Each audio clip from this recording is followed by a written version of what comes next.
From the heart of Dubai, where tomorrow is being built today, to the world. Welcome to the CTO Show with Mehmet. Here, we redefine technology and reimagine possibilities. With Mehmet, delve into the riveting realms of AI, cybersecurity, and digital technology. Experience the thrilling highs and lows of startups. Immerse yourself in the spirit of entrepreneurship and witness the future of business innovation being written in real time. Now, without further ado, let's tune in and explore the future.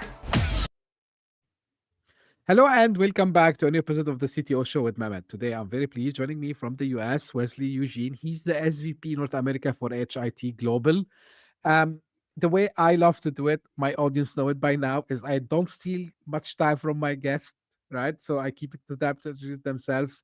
Um, I will give you the floor, Wesley. But before doing so, I'm giving a teaser to the audience. We're gonna talk a lot about leadership in technology. We're gonna talk about transformation. We're gonna talk about human centric approach and reskilling.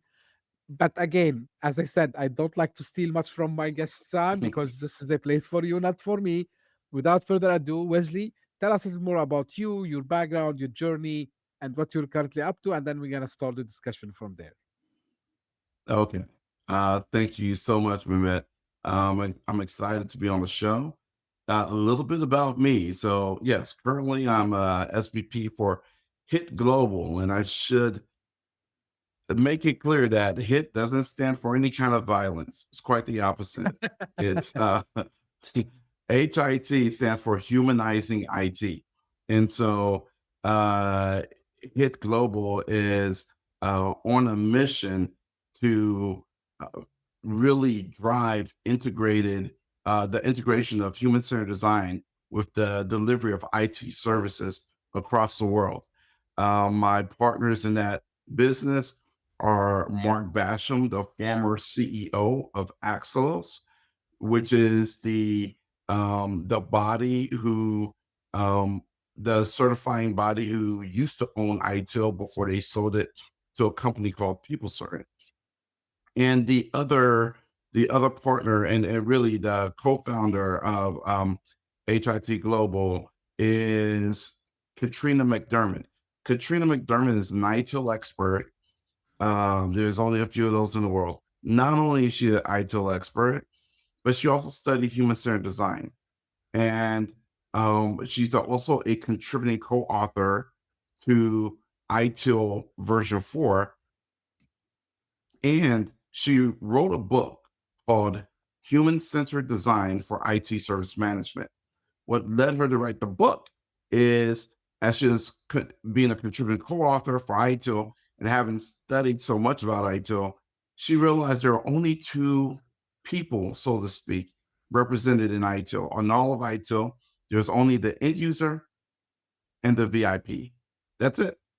End user, VIP. No other humans allowed. So she realized right then and there that something was missing as she was studying human-centered design. The way she and I got connected is before HIT Global, I was a partner and CIO at IDEO.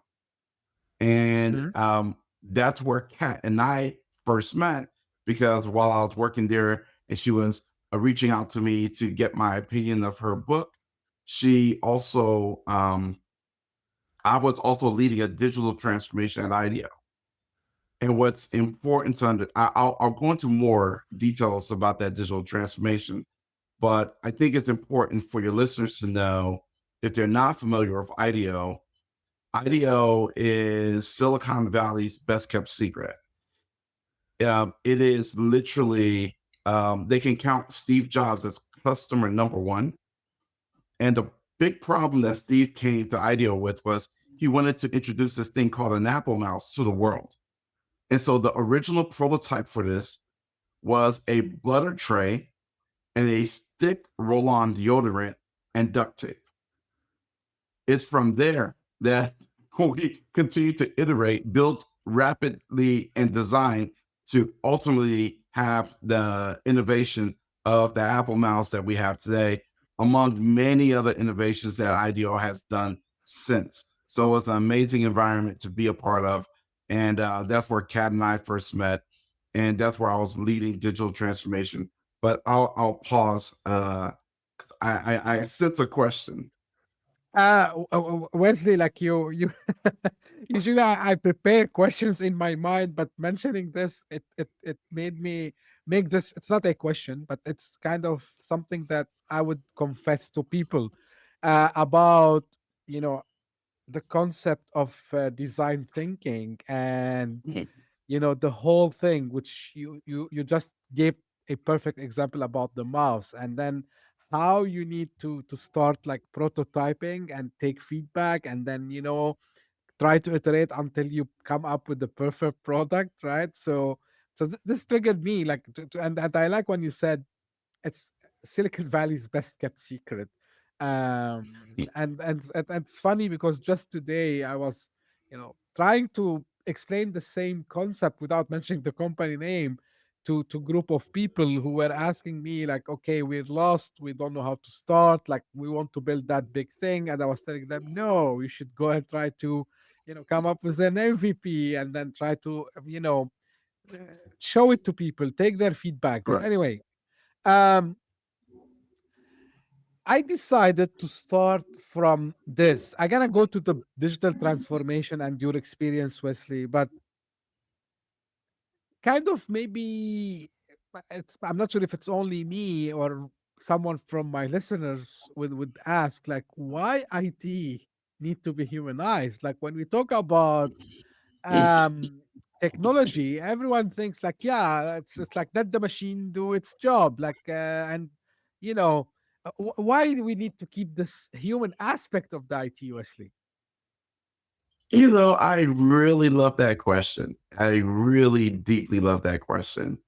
Um, because as I'm sitting with it right now, I have to admit, um, this need is a need that is time based. And what do I mean by that? I mean time in terms of era. Like this is where we are in the world today. When IT first went, as we first went into the technology revolution, internet, computing, all of that started to really have a boom cycle in the 80s. Um, IT was just magic, right? And so there was no need to humanize the machines at that point. The machines brought massive amounts of productivity to us in an exponential way, and that was fine. Um, what we've done to standardize the use of the machines is we doubled down on systems and we tripled down on processes. So much of what governs technology today is a very intense and rigorous framework of uh, sys- systems and process centric governance. And so when you step up from that, what you realize is that you can follow a process perfectly, but leave the person behind. You can literally execute a process perfectly, but it still falls short of addressing the needs of real people. And this is the age that we're in. And it's really critical. I think, and I'm sure we'll get into this more, but with the introduction of AI, and as we're moving into this time where AI is ubiquitous, um, what's happening is that all the layers of technology are moving towards automation.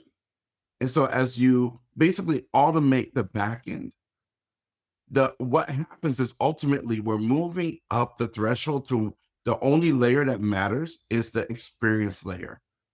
The experience layer is that layer where you and I are, the layer where people are exchanging goods and services, having conversations. Is the one that we touch and feel and experience, right? The experience layer. And so, um, but, but, the, bottom line though, Mehmet, is that it is time to humanize technology, not because that's just what the market demands, but it's also because uh, technology as we know it today is not people centric, it's process centric. And that's where we lose people.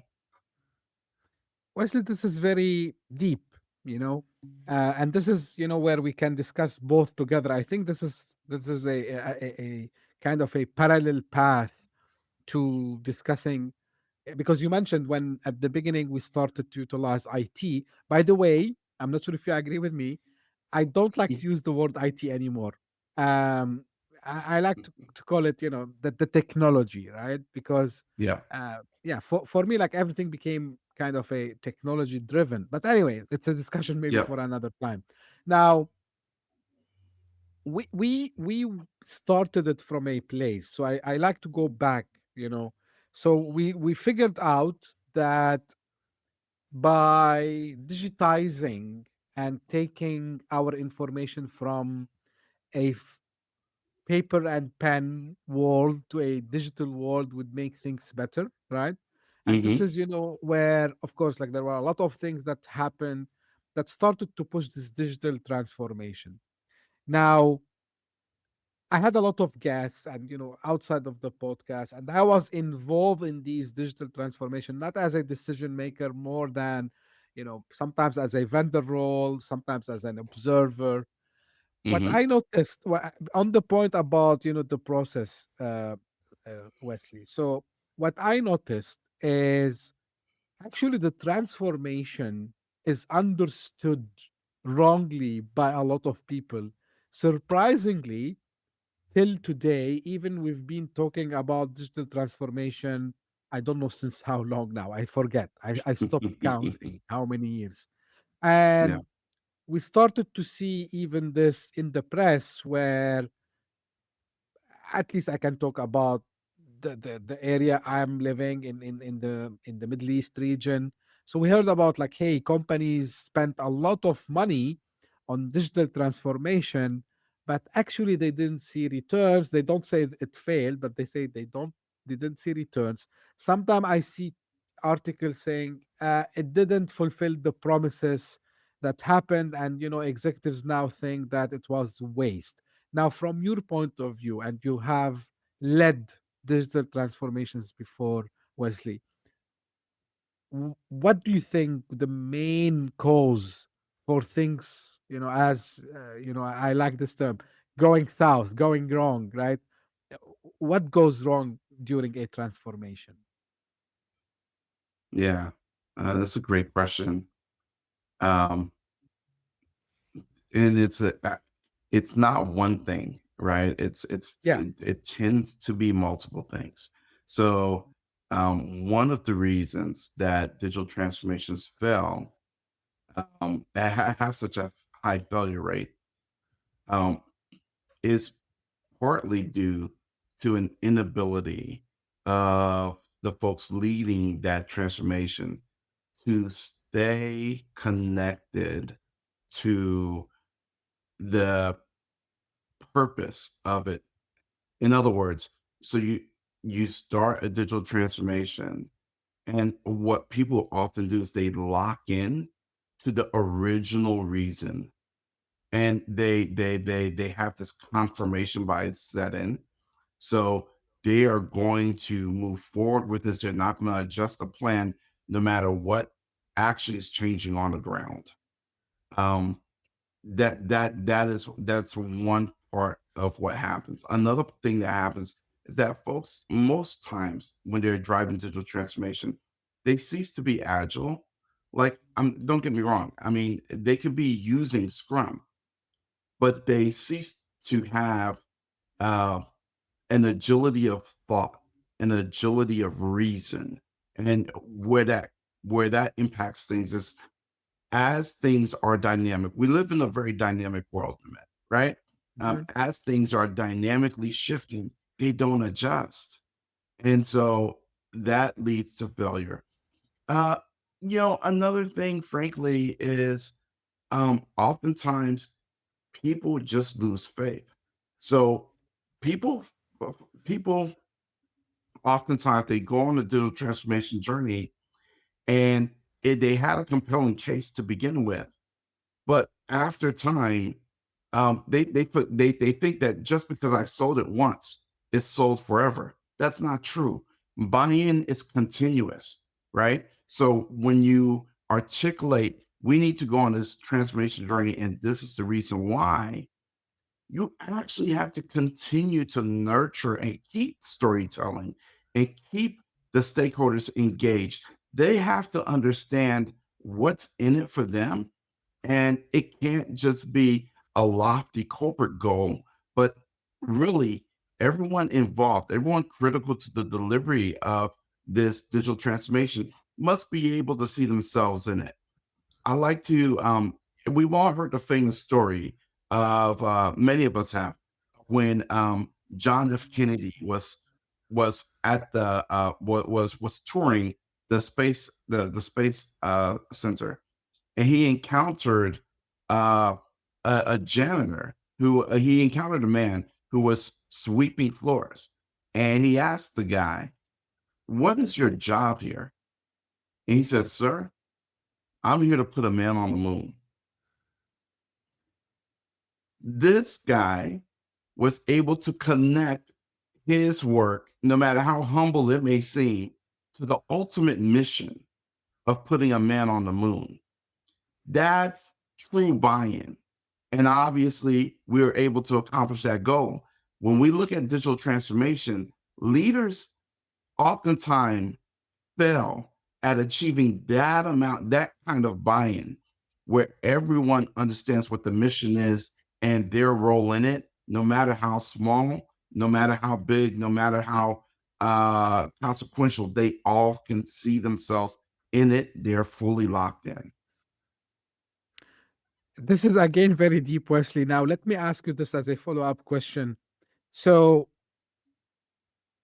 do you think this happens because sometimes we rush things?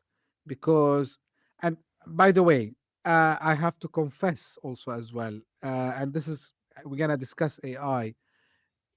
Do you think there is kind, I'm not sure if FOMO, like fear of missing out, will be the right term to use here, but like for example, when I am an executive at a company and I see another company that they did fantastically well, you know, digital transformation that led them increasing their revenue, they became, you know, a more, you know, customer centric because of the technologies that they've implemented. And now I'm sitting here kind having envy maybe also as well, like, hey, I need to do what these guys have done.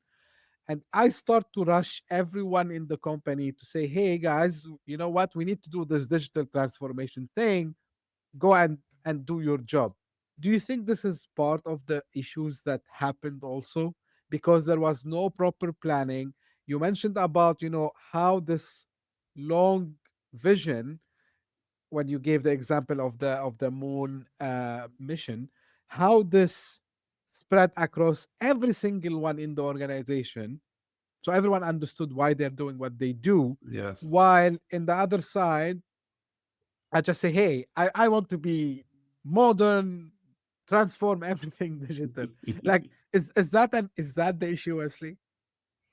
Yeah, in fact, so you Our remember part earlier of it. in that's definitely part of it, a big part. In fact, I would remind you, like earlier in the conversation, you said, "Hey, you know what?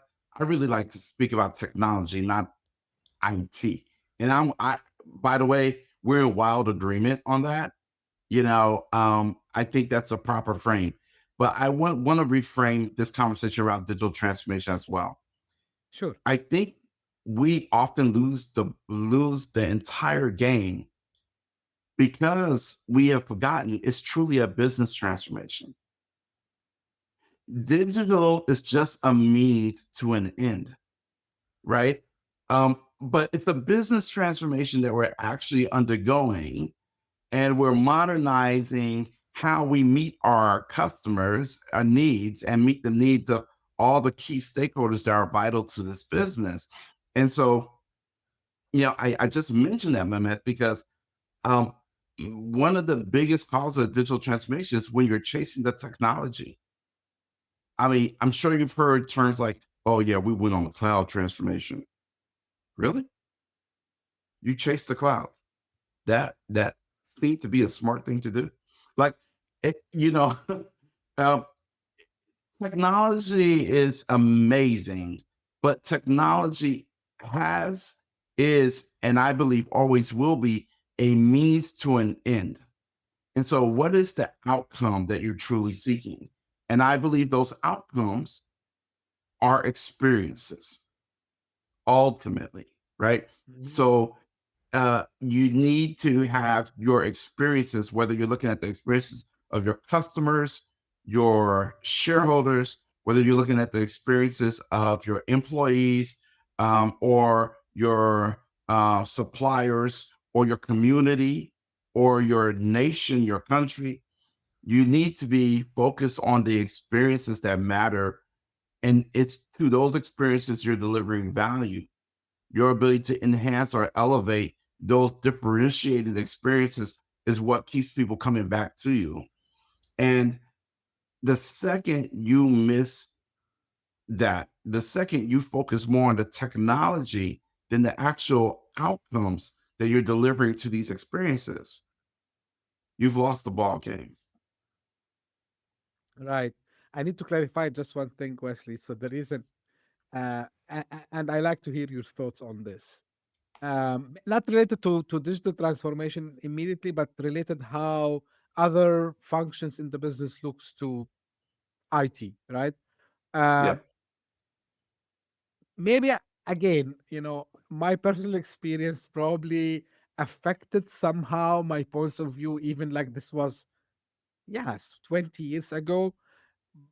When I shifted to be in an IT department, what was hurting me, and even I started to see it even when I shifted it later. And I wrote a lot of posts about it back in the days on LinkedIn. I discussed it with a lot of people. Is that the Department of Technology, IT, call it whatever you want, is always seen like a function which, of course, it's a cost center, right? So it's like the place. Oh, these guys who ask for these fancy toys that cost the company a lot. Second thing, I'm not sure. Again, I'm biased, but I've seen people treated not well, not in a sense that they were like bullied or something. No, but I mean, the IT guy. Like this. Go talk to the IT guy or call the IT. Like these kind of things it made in the mind of many people. And I spoke to a lot of folks, by the way. Maybe they don't express it because sometimes for different reasons, losing jobs, I don't know, they don't have the courage enough, but I had. So the whole thing is the technology department, IT department is always looked at, these guys who ask for fancy things. They are a cost for us. They are here just to fix things when then they are broken, right? Yeah. Now you talked about the ITIL and the management frameworks and all this. In your opinion, why this happened, Wesley? Like while in my opinion, this, especially after the age of digital transformation started, it like this, the IT department should have been, the crown jewel for any organization. Because we started to see these articles coming out and saying, hey, like every next company now gonna be a software company. Starbucks, they Yes. don't brew coffee. Starbucks, they blah blah blah. And Airbnb, they are not a property company. They have a software that do this. But okay, fine, nice, I like it. But let's go and see how these guys are living their day to day life, how managers, executives in the IT department are living their lives. I would love to hear your thoughts about this. Yeah. There's a lot to unpack there. I would Please, yeah. say, it's interesting. So, um, one of the biggest misunderstandings in the world of business is that IT is a cost center. Hmm. That's one of the biggest misunderstandings ever. And the reason why I say it's a misunderstanding is because um, whenever I move to another company and I'm leading technology, I never criticize the leaders that came before me. You want to know why? No Yeah. matter how, yeah, no matter what state the technology is in, I believe that the technology department, as it's showing up, ultimately is taking the shape of the business. IT, in effect, the technology division, a component of any company, is an expression of the business's needs. Now, sometimes that's articulated well, sometimes it's not articulated very well. So there are nuances in how well the needs of the business are expressed in in that IT function.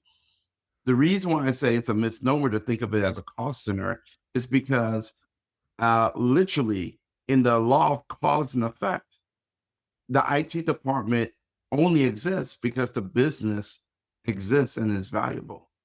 Mm-hmm. Well, without the business, the IT department would have no purpose. And the cost that the IT department carries are the receipts, an expression again of the needs of the business and the clients of the business that are codified. And so what happens is that oftentimes companies have technology leaders that are not very good storytellers.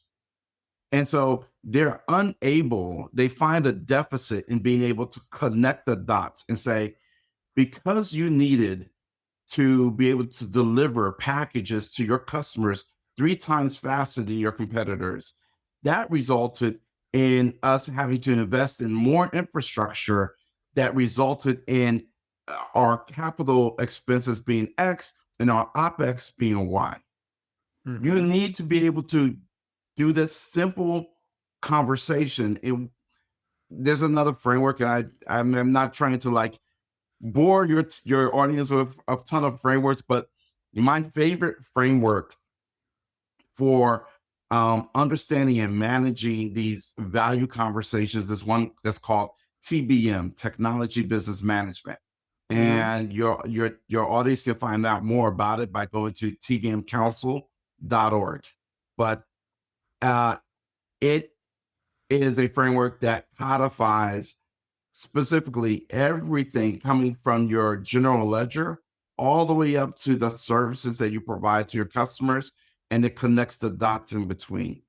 This is a storytelling that effective technology leaders need to be able to do. And the failure to do that leads to the misperception that IT is just a cost center because they have not really connected cause and effect. You must make those connections. See, like this is why I love to speak to people like yourself, Wesley, because you can guide other people um, to frameworks that can help them. Because I know, one thing, especially maybe this is for the newer generation or like the new generation of executives, is to go try to understand the business and talk their language in a storytelling way, right? So, because I've seen it a lot. I was one of the people who did this mistake as well. I wasn't an IT director. I didn't have, when I was in the IT department, I was just a system admin, just for the transparency. But I was sitting in these meetings, and I was seeing people sometime and going to other people also after I became a consultant. All what they talk about, bits and kilobytes and, uh, like amount of virtual machines we have in the environment and number of I don't know applications that we have. And business will tell you, hey, like that means nothing to me. I don't understand what you're saying. So so so the framework, the best people I've seen, like you did now, the best people I've seen, they do it is, yeah, they mention the technical terms, but immediately after that they articulate this to a business outcome or like to a business need.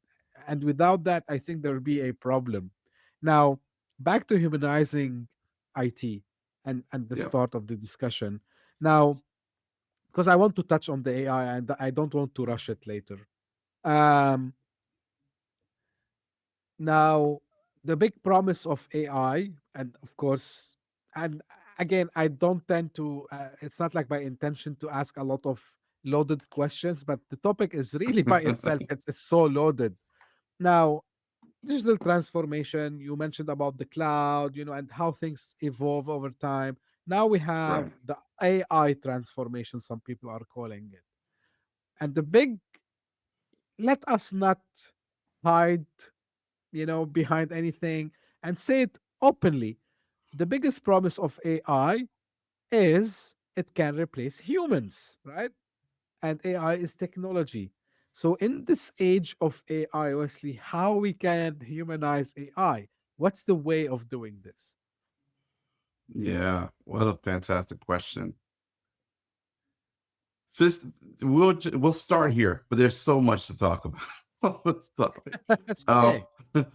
yeah. So, what does it mean to humanize AI? How do we humanize AI when we're holding that when we're acknowledging the power of AI to reduce the number of humans we need for any task? Hmm. Or I would articulate it.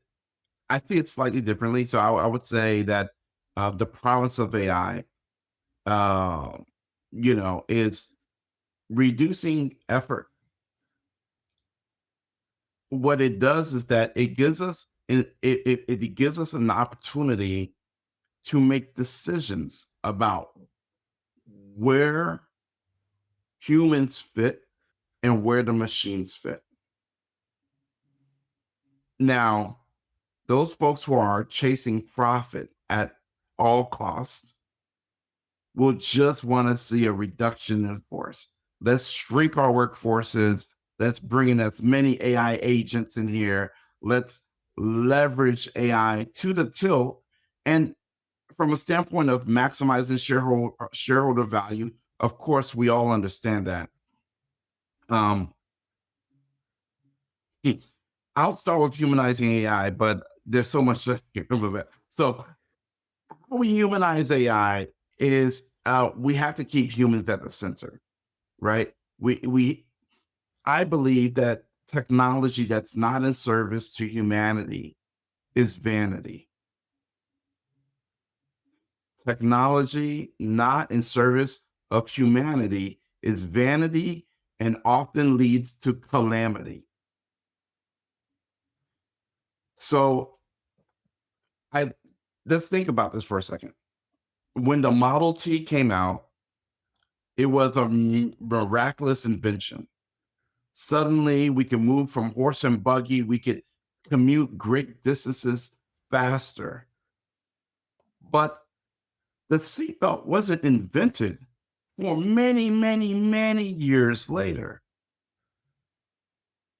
So, yes, we had this dramatic innovation, but we didn't have its regulation and consideration about the human cost that accompanies this innovation. So with this innovation, we ended up, frankly, with lots of folks who lost their lives in car accidents or motor vehicle accidents that didn't have to die, right? But we had to, we ended up paying a very human cost as we leaned into this innovation. And that story repeats itself over and over and over again. Whenever we're very excited about a new innovation, we tend to lose sight of the human costs and the human factors. We have the knowledge, the skills, and the ability to do things differently this time. It's a choice. We can choose that as we adopt AI, we do it in a human centered way, which means that we're not only focused on how AI can transform the experience, which it can do, which is really core to humanizing AI, is understanding how you are reshaping these experiences in a way that serves humans the best, right? So that's a component. But another component of really humanizing AI, under being human centered in your approach, is keeping humans safe. Is how do I deploy AI in a way that I can trust what I'm seeing? It's not causing me to question reality. How can I tell what is true and what is false? Um, how can I deploy this technology in a way that is secure and it's not exploitative of humanity? All of these things are incredibly important. How do I leverage this technology to make better decisions that are inclusive of all of us and not just favoring some of us? When we think about how the LLMs, the large language models, are they trained in a way on the knowledge and all the wisdom across our entire world? Or are they heavily weighted and trained on data sets and information coming from the West? These are things we actually need if we're really embracing and adopting this technology in a human-centered way.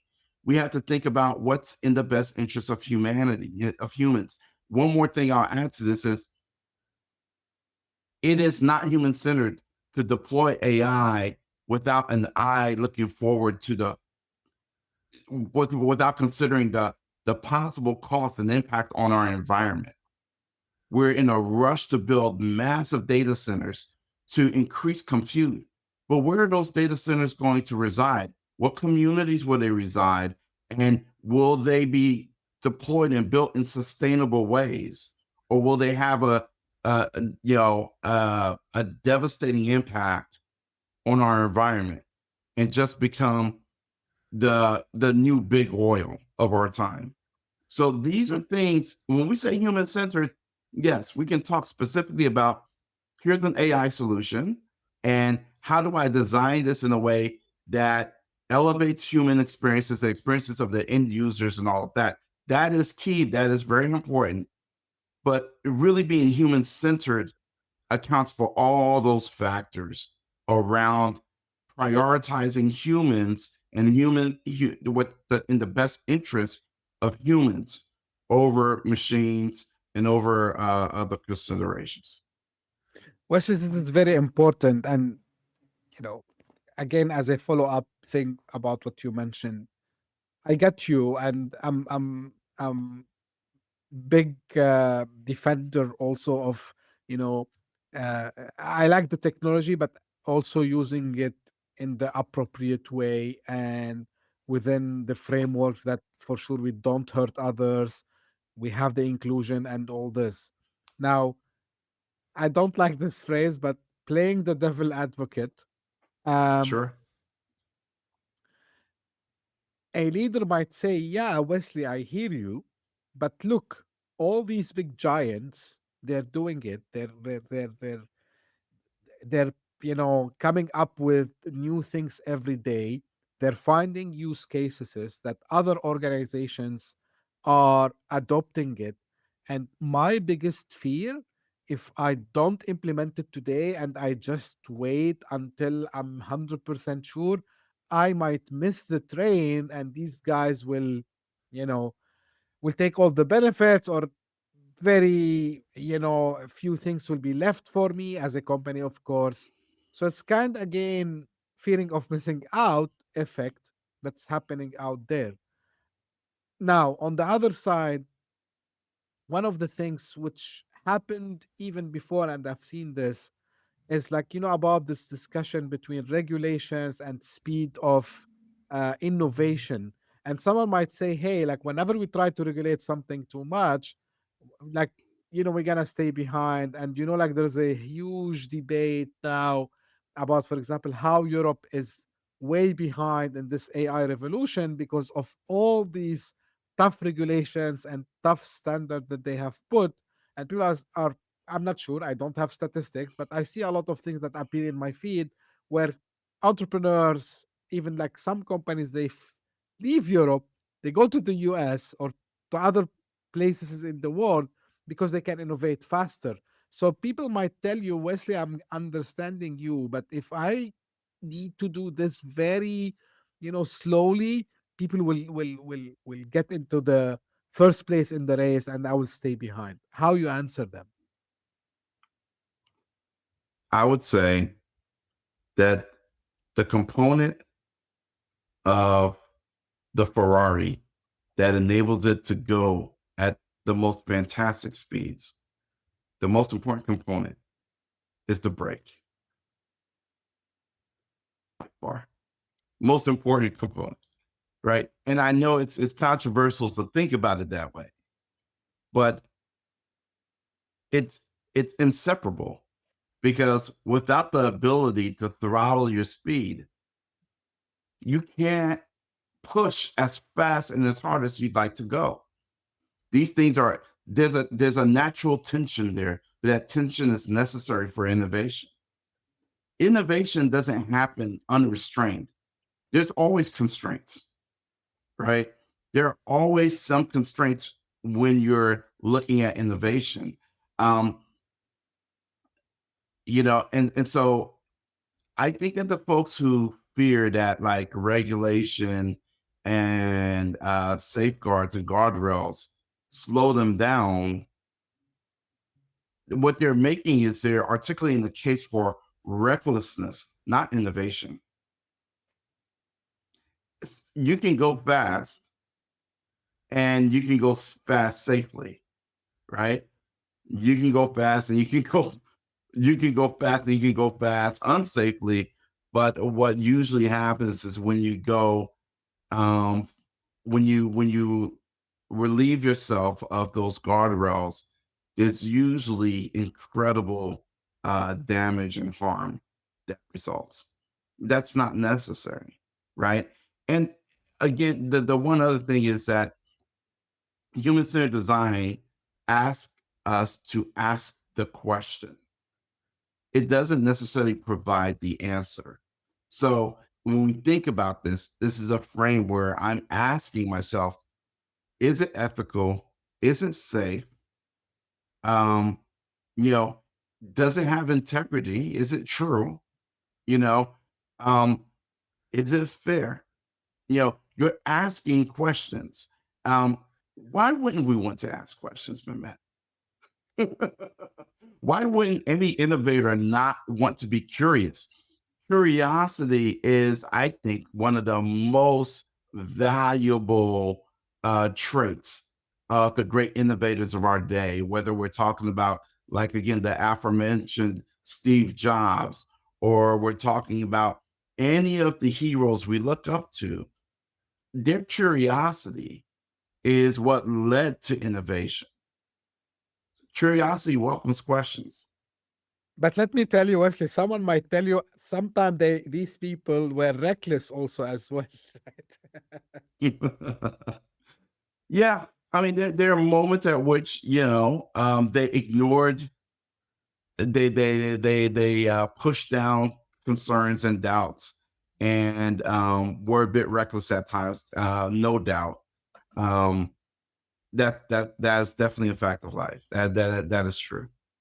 Do you think any of without if usually I don't finger point to any vendor or personality, but feel free to do so, and I don't let people, because we discussed some famous people here. Do you think some of the major people in this AI thing are acting reckless currently?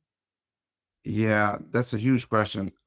You know, I'll put it this way. I find it hard to understand how I could be leading. I could be one of the leading one of the leading voices in this movement, pushing forth huge models like, of course, OpenAI is perhaps the most famous one, right? Um, yeah, I find it challenging that on one end, we can hear from Sam Altman and hear from other leaders in his vertical, speaking of harm that they believe will come with AI, and at the same time, no one seems to be asking them the hard questions about what they're doing to mitigate those adverse outcomes. It just seems to be a strange thing. I've I can't really recall, like, even with when you go back to I, I can't even come up with a good example of another time in history where somebody was driving an innovation saying this is going to hurt a lot of people, but we've got to do it. Like, it just and there just doesn't seem to be a serious push for accountability um, and transparency. So that does concern me. So to kind of circle back, and this is why now, and of course, I did the whole journey on purpose, so my audience try to understand where I'm coming from. I think the way you describe this and the loop that we did comes back to your point why we need to humanize IT and AI, of course, because um, I saw some interviews, not only with Sam Altman, with some other people, by the way. Yeah, Now, I have this kind of understanding, maybe I'm mistaken, I'm not sure, that because you mentioned the T model. So, the T model, the transformer model, which was a paper, funny enough, by DeepMind, part of Google, right? And it was sitting kind for quite some time. No one is doing anything. And here comes the team at OpenAI. They come up with something internally they start to work on. Now, my understanding, and I listened to multiple, famous figures in the space saying like it was like a decision of Sam Altman to go and open it to the world, right? So there was kind of a agreement that let's see, figure out how to make AI safer, how we control this, but he decided to go. And I think again, I'm not fan of anyone, guys. I'm just trying to say also facts that I heard, and we need to double check some of them. And this is why also like Elon Musk, he said, yeah, like this wasn't the agreement. It was supposed to be another way. But here what happened, and this is Wesley, again to the point I was asking you. So we saw like, for example, we can argue about Elon Musk, good guy, bad guy. I'm not into this. I'm not judging people. But I mean, one of his points that he was mentioning, like, yeah, we need to make it open source so people can see what's happening. But at the end of the day, he went and he started, working on AI and XAI. Ooh, like full speed. Google, they were like kind of waiting what would happen. And here you go, like Gemini and all the advancements in Gemini. And of course, other companies. And I think, I'm trying to link to the whole thing you mentioned about humanizing AI and technology, because I think, and it's not kind of a philosophical podcast, but I ask these questions for people to think about it. sure. And maybe I want your opinion, Wesley, because it's a very nice discussion. So always we see whether it's Sam Altman or others, not to just specify the guy, like we need to do this, we need to do, like we need to reach AGI, like we are working on AGI, we are working on this, like we have to do this. And of course it's like kind of, it's someone behind us to achieve something. But but actually, if in fact, like we could have continued our lives, maybe enhancing it bit by bit, similar to what we did before. Now, what I want to ask you, Wesley, what is, in your opinion, what really us as humans want to achieve from AI? Do we want it to become a superpower and us go sit, lay down somewhere on the beach and do nothing, or we want it as, and I like one of my guests recently, two of my guests recently, they call it a, not co-pilot, we don't want to use like other people's trademark things, Sure. co-worker or colleague, like a virtual colleague. How do you envision this in the enterprise and maybe in general? Yeah. Hmm. What do we want? Like, I mean, what's the What do ultimate we thing? want? What is the ultimate thing? So, since we're stepping into the philosophical side of it a little bit, I'll share. some of my personal take on this, right? Um, because it is interesting. This is perhaps the first technology where we actually have to sit with and articulate what does it even mean to be human? Yeah. What is the meaning of being human? What does it mean truly? Um, what does it what is consciousness? Like we keep saying that we're Oh. conscious beings. What does that mean when we have the technology that effectively emulates our behaviors in such human-like ways? And then what is another huge philosophical question is, how do we redefine work and value, right? Mhm. We are moving from an age, Mehmet, where work was defined by effort. We literally use terms like sweat equity. The amount of Mhm. effort I put into a thing, it denotes its value. But this technology exponentially decreases the amount of effort we need to put into something to create something of value. So, how do we even redefine or sit with what it means to work? Now, as far as how we use it, yes, I think AI as a help. As I think of AI as human augmentation, not human replacement, right? Mhm. Human augmentation, right? So me plus this, I can do more, right? Versus me being replaced by this. Um, that's the aspiration. But when we think about the power of this technology, listen, one of the most important councils meetings about AI was recently held. Guess by what governing body? Which The the Vatican.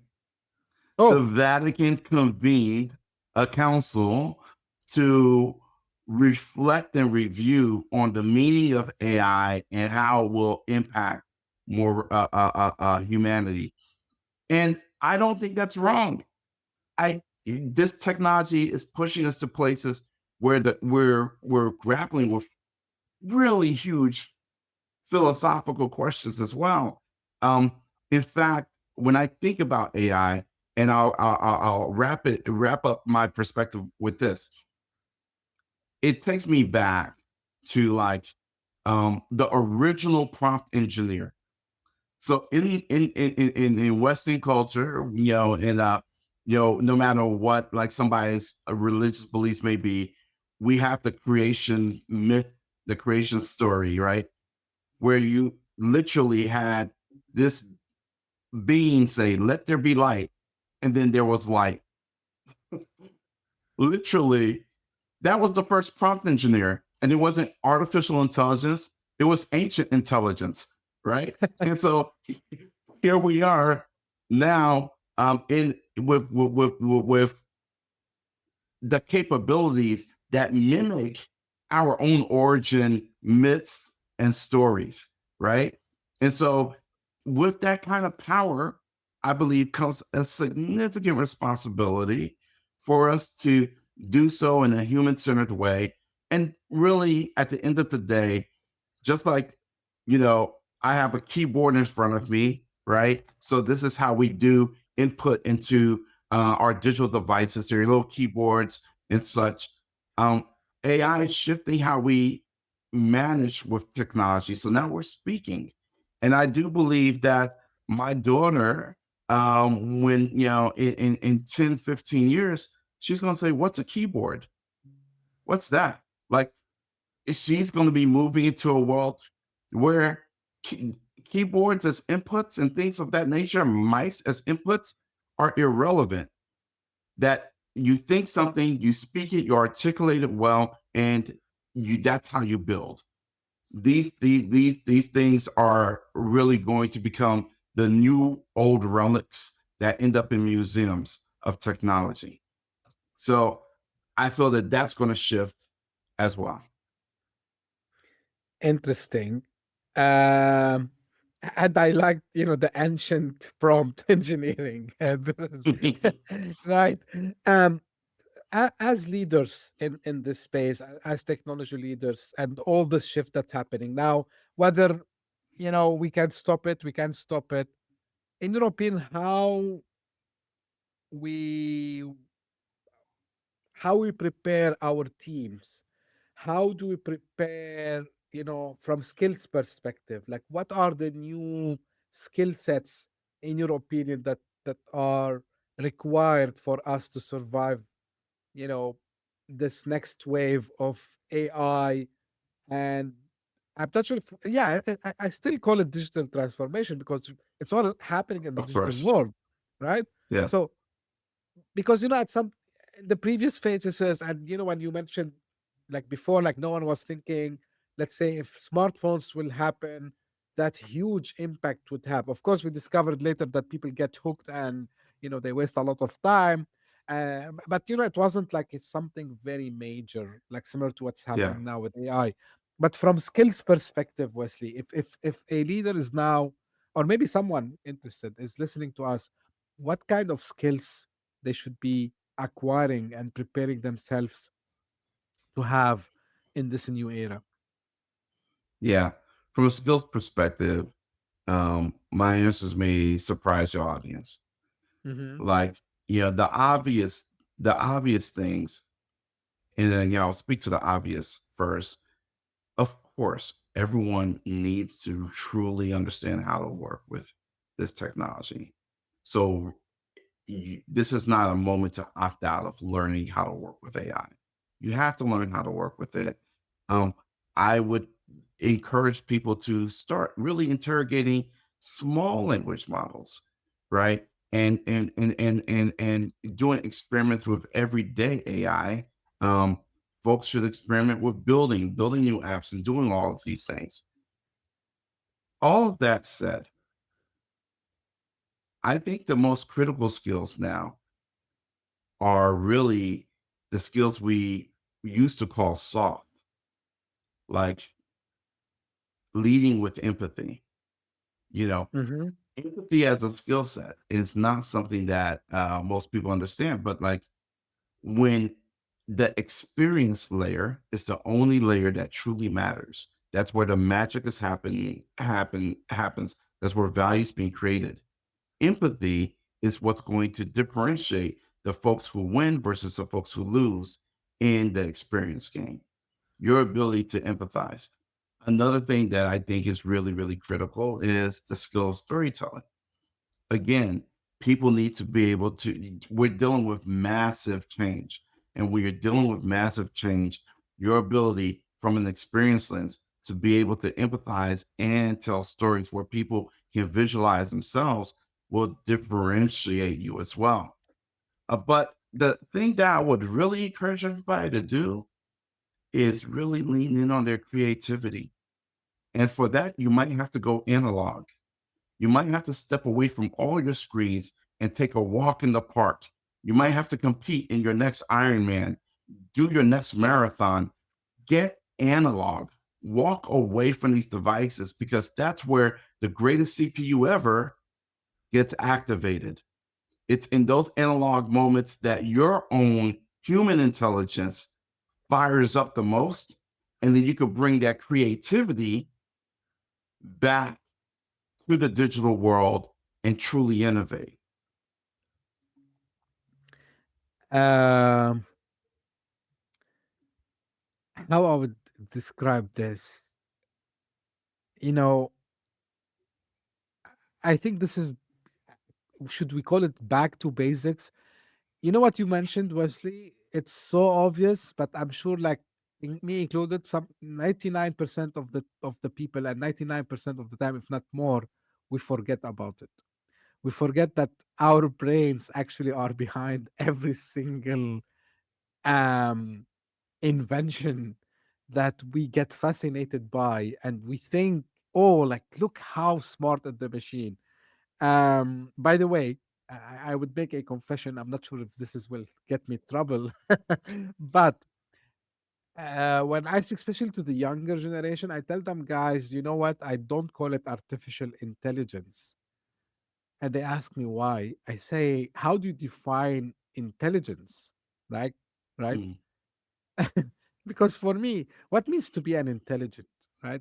If intelligence is memorizing things, and if when you ask someone, hey, like tell me the capital of this country, and they on the spot tells you, it's a skill, it's not intelligence. I tell them intelligence is the ability to do like some kinds of really reasoning, and you do the reasoning by your own, not because someone told you to go and do this. Because when someone trigger you, now you become a machine. And this is why I call it, okay, I'm with calling it machine learning. I'm not with calling it AI, artificial intelligence, of course, but still, the literature, the books, everything, we call it AI. So I have to go with it. But if you ask me, it's not intelligence because it doesn't have consciousness, right? It doesn't go and do things by itself. Now, this is what I was telling you. Like they're saying they're trying to do, or come up with the technology that is conscious to work by itself. Let's see. hmm But for me, seeing is believing. So I will not take it until I really see it. I'm not saying it's impossible. Like if anything I learned in the past 4 decades since I came to this earth is that everything can be possible. I would not say it's impossible. But again, I don't call it intelligence. To your point, Wesley, um, our brain is the intelligent brain, and we need to nurture it with nature and go out, disconnect. And this is why I make sure at least, I have time when I don't check my notifications, I don't check my phone, I don't do anything. Although I'm living in Dubai and it's hot, I can't, maybe in Fahrenheit that would be like 110 for you guys, Yeah, high humidity. But still, I go very early before the sunrise. Just I go for a walk because I don't want to see machines. Although, like, I'm the tech guy, the nerdy guy, because I feel I need this, and I'm hoping that more people will feel the same. Anyway, Wesley, like, we can go for hours and hours in this discussion. It is very, very interesting. But if we want to do kind of a, closing, and in the theme of, again, humanizing technology, IT, whatever we want to call it, and AI, and leading with this, empathy, if I will ask you like for final, words of advice, what you would share with us? Maybe something I didn't ask, or maybe something you wish like you could, talk a little bit about it. So feel free to consider this as a free space now to talk about it, and then we would do our closing. absolutely. Well, again, thanks for having me on the show, Mehmet. I've loved the conversation. Uh, Very insightful questions. I think you were right. We could speak for hours. Um, it is really important. Like this is the first time in um, in our history where we're being pressed to the advance of technology is pressing us to ask very big questions about the future of work, about uh, you know how we define our own humanity, um, about what it means to deliver value, and design gives us the tools and a practice and a framework to really help us grapple with all of this. And so I would really invite your listeners to come over, check out Hit Global. That's uh, hitglobal.services is our site. And we have a humanizing AI training and certification that they can take so that they're actually putting more human-centered solutions out in the world. Um, and if they use the code WES10, WES 10, they get 10% off of that certification. But we have to educate ourselves. We have to ourselves. I would invite everyone to stay curious and I would love to be in conversation with them. So join me, connect to me on LinkedIn, It's very easy. It's Wesley Eugene. That's all you need to remember. The man with two first names, Wesley Eugene. And connect with me, mention the show. You can also book time with me on LinkedIn. And I'd love to be in conversation and explore collaborations with your audience. Thank you very much, Wesley, for this. And first of all the links you mentioned, they will be available in the show notes. So if people are listening on their favorite podcasting app, they will find the links in the show notes, the website, your LinkedIn profile, so they can get in touch. And if, of course, they are watching this on YouTube, they will find that in the description. But what really, um, this discussion with you today, Wesley, and every time I speak with, I would call that, it's like people thinks, that technologists, kind of are like they are not humans, right? And I want people, they think, yeah, you're the guy who's behind the screen all the time. And one of the reasons, I'm happy that we had this discussion today, is to remind people, and this is why I love to do this podcast, that technology is not about, what some people want you to see, right? Technology is humanity, right? And can serve humanity. And the only way to serve humanity is to lead, you know, in a human way, similar to what you're doing, Wesley, because what you're doing is not just talking about it, you are educating, you know, people about it. And I think education, to your point, is very, very important, because this is a cornerstone how we can build on that and then make sure that everyone is on the same page. So we really can humanize technology and we can humanize AI.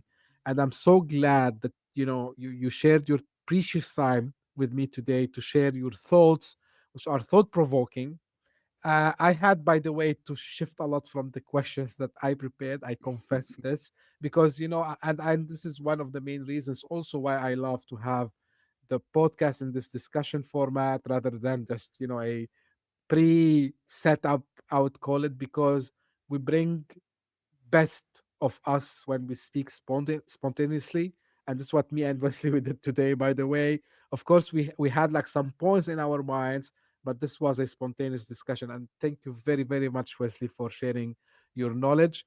I advise you guys to connect with Wesley and follow what everything he's doing at Hit Global. You would not regret it. And this is how I end my show, my episodes. This is for the folks who might just discover this podcast now. Thank you for passing by. If you liked what we presented to you, you like this discussion, I have a small, favor from you. Please go and subscribe and share it with your friends and colleagues. Share it with as much people as you can, because as you saw or listened, we try to educate, we try to do impact with people who are leaders, people with experience like Wesley. And if you are one of the people who keeps coming again and again, thank you very much for the support. Thank you very much for putting the CTO show in the top 200 podcast charts in multiple countries, all 2025, I would say almost. That can't happen without you guys. It's not me alone. It's because of my guests, of course, including you, Wesley, and including my audience. So thank you very, very much. And as I say always, stay tuned. We're going to have a new episode very soon. Thank you. Bye bye. Hit that subscribe button, share the show with your tech-savvy friends and fellow entrepreneurs, and leave us a review on your favorite podcast app. Your support means the world to us.